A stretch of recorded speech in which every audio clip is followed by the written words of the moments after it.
Make $5 and God can bless you with a house.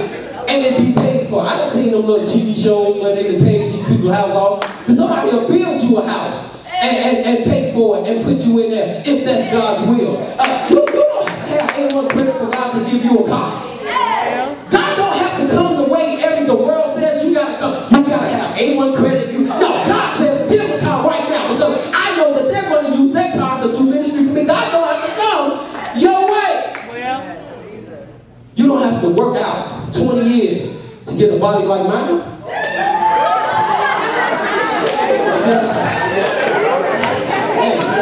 You just wake up and be like, yo, ta-da! God just does that thing. You all listen.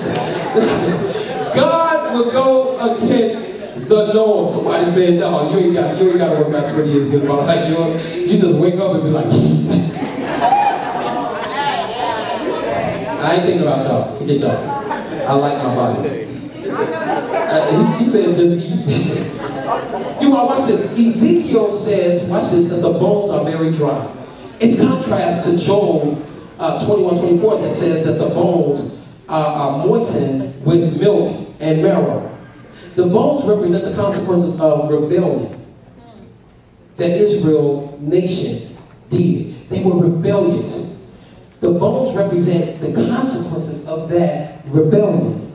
Watch this. It meant then that Israel had gotten so far away from God that the bones, watch this, that their sins had gotten, it had been so long that the bones had become dry.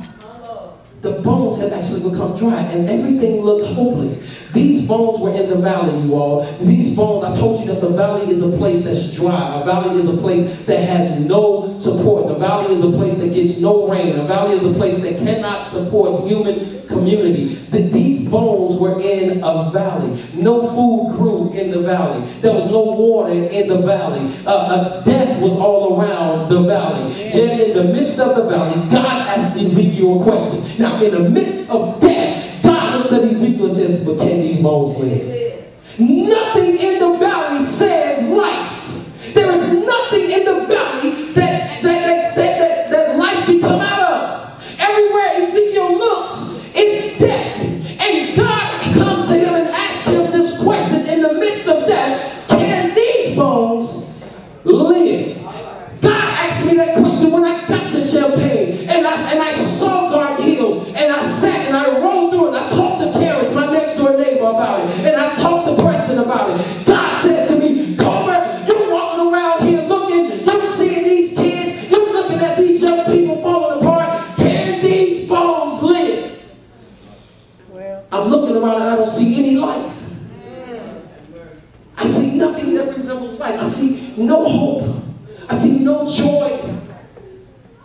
Ezekiel looks around and there's nothing but death all around him. And God asks him, can these bones live? And what's the obvious answer would be no. The obvious answer would be no. No one had heard of resurrection at this point. Jesus had not resurrected. So the question would be no. Watch this. Not only were there bones there, they were all disassembled. The hip bone was connected to the leg bone. The hip bone was over here, the leg bone was over there. So the head bone was down there. The bones were not even connected. It is almost impossible to believe that these bones could live. In our communities, husbands are not connected to wives.